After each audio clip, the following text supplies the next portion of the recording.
the full description. Here we go. We are live. Thank you so much for joining me.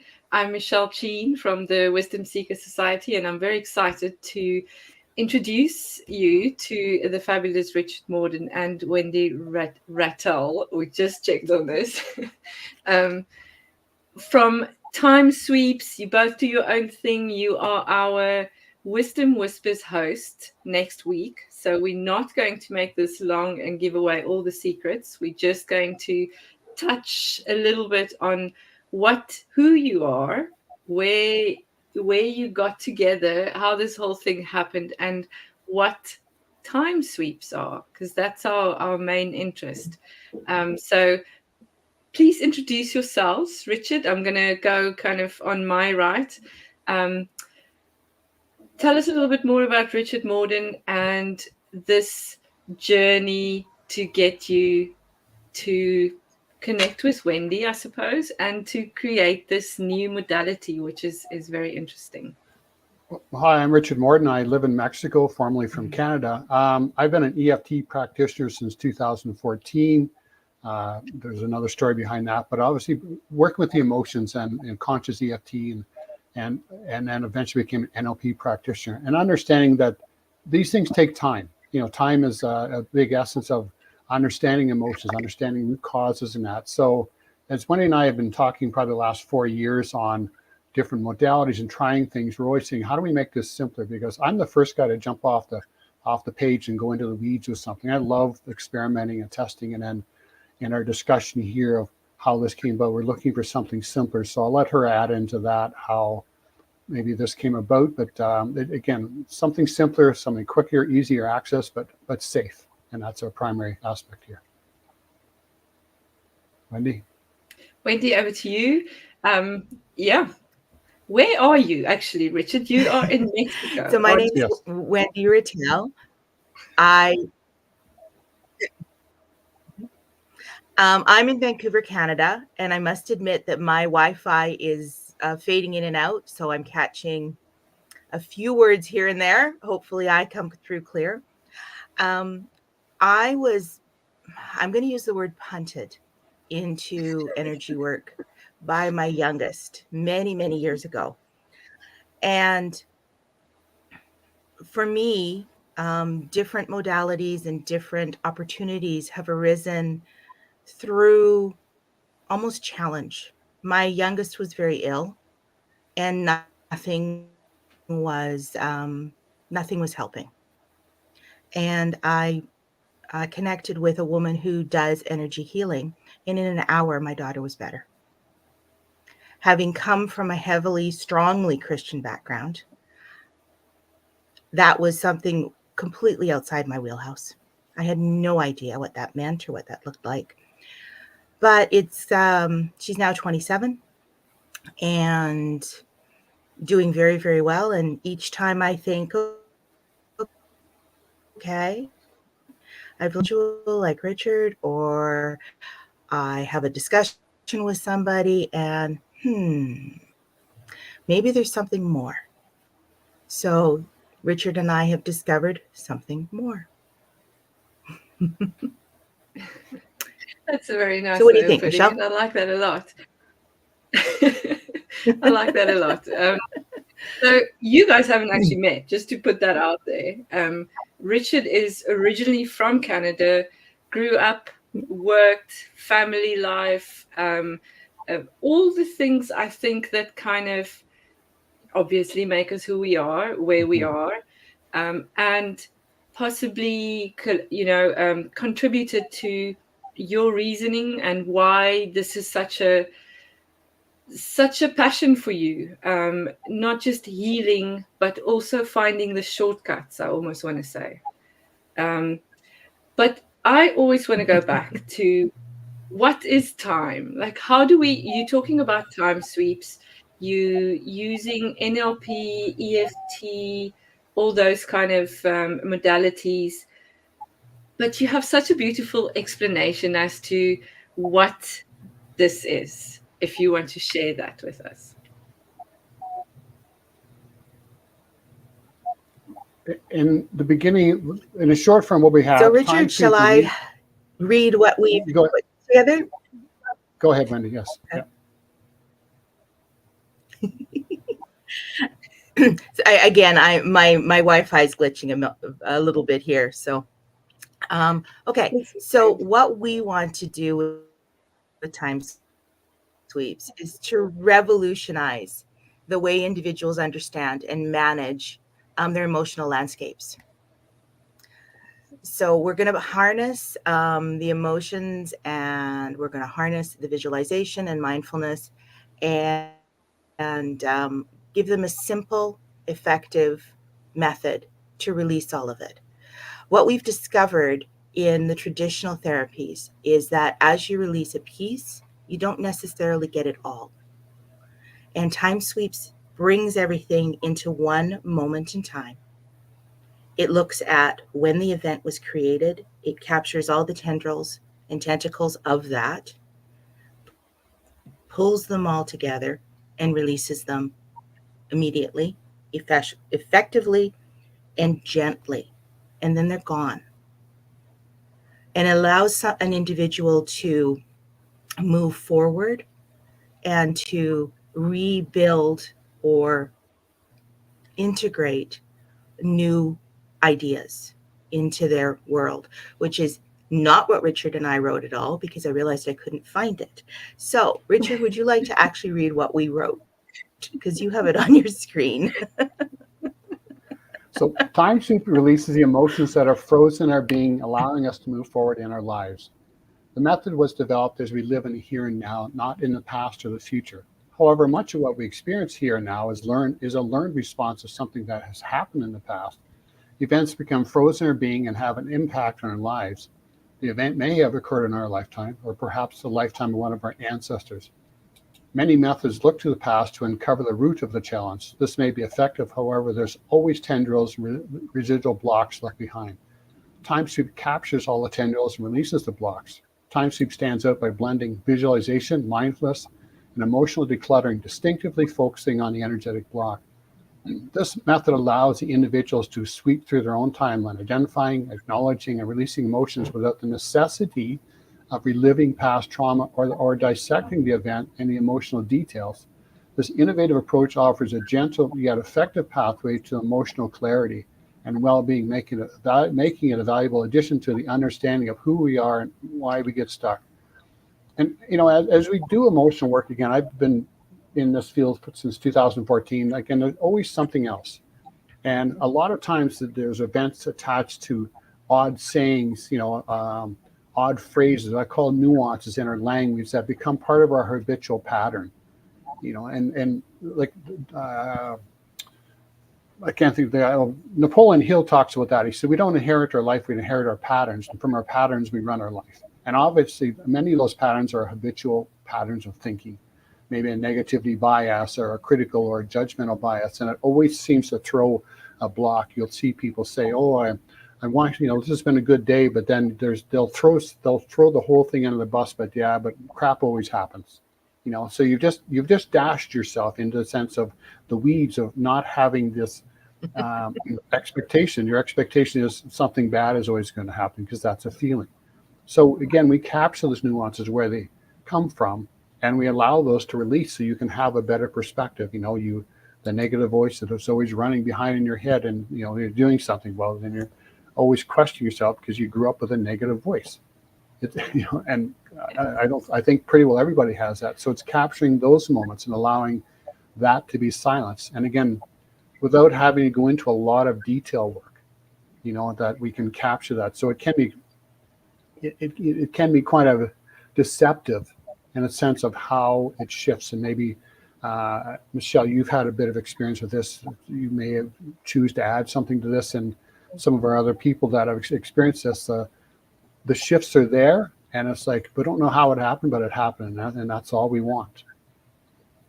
What I love about it is just to kind of give it a perspective. It is kind of going into a meditative state, and then using words and images to collect all this underlying. So it's not,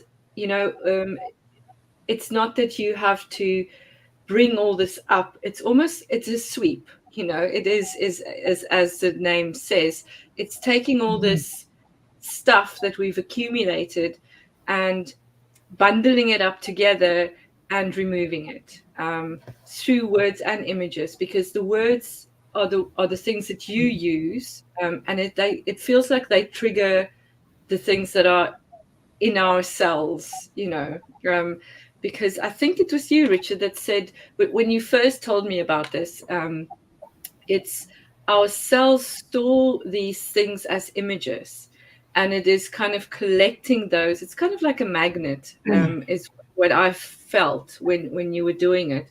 It's this magnet collecting it all and then releasing it and removing it. From the root instead of just from the surface or superficially.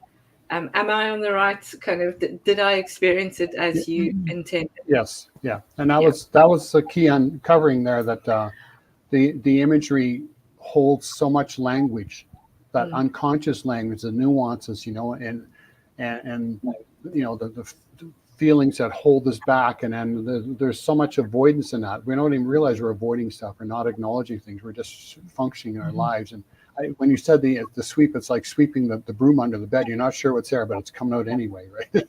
It's going in the dustpan. Maybe I don't even want to look at how long he's done this. And you're like, just get in the dustpan and get in the garbage. There could be spiders in there.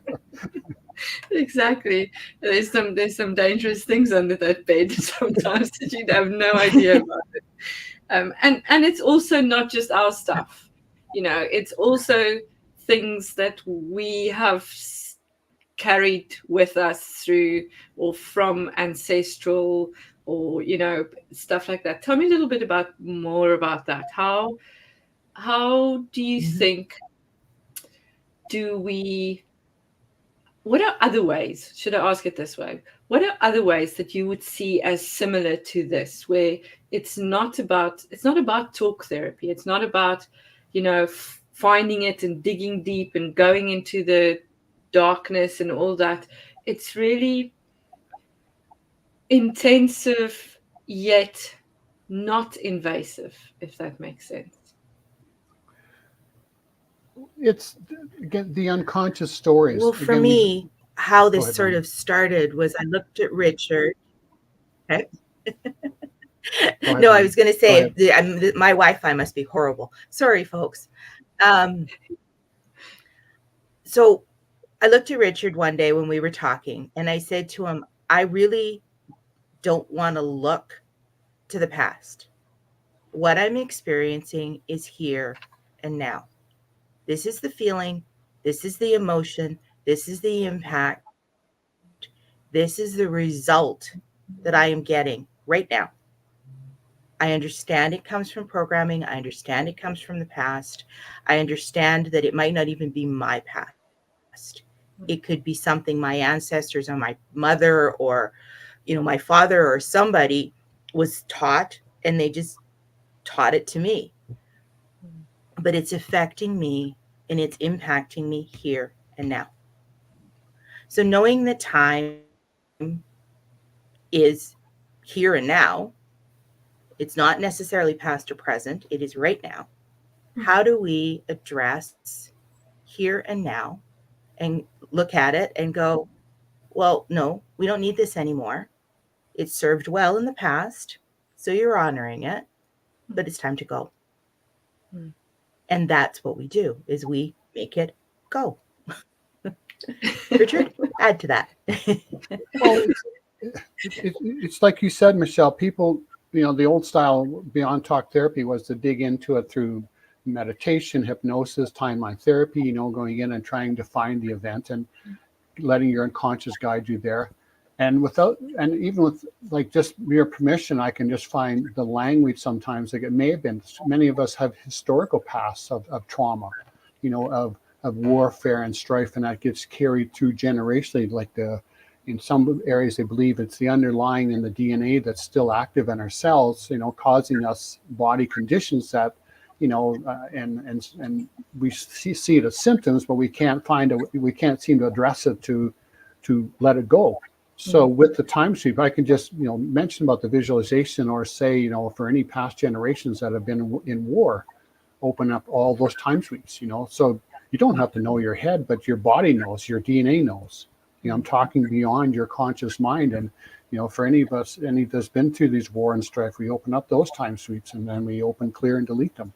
So, and as I said, in a meditative state, you may feel something, you may not, and may feel it the next day, as your system lets go, because we're finding those hidden aspects of ourselves that we all carry.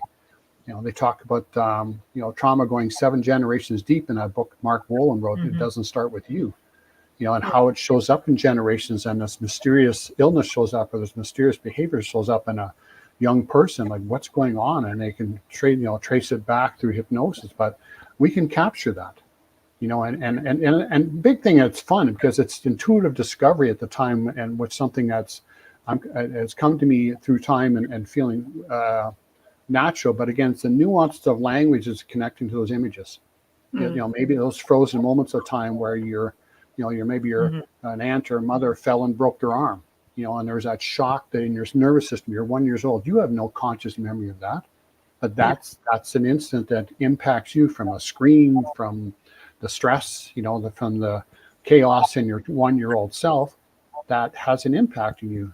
So those nuances, those unconscious images and sounds, because all the sensations go into our, get frozen in our body. So anything that represents that, we're on alert. We don't know why. Yeah. And so I can catch those unconscious why, or we can catch those unconscious whys, right? And it just to see the look on people's faces after, which is a real fun. And the highlight here is not highlight, but we don't do this to you or for you. We do this with you. Yeah. That's the big thing. We're not here to fix you. We're not fixing anything. We're just participating with you in this journey. As somebody said, it's like a London cab driver. We know the destination, but we don't know how. We have no idea how we're getting there. Neither do I.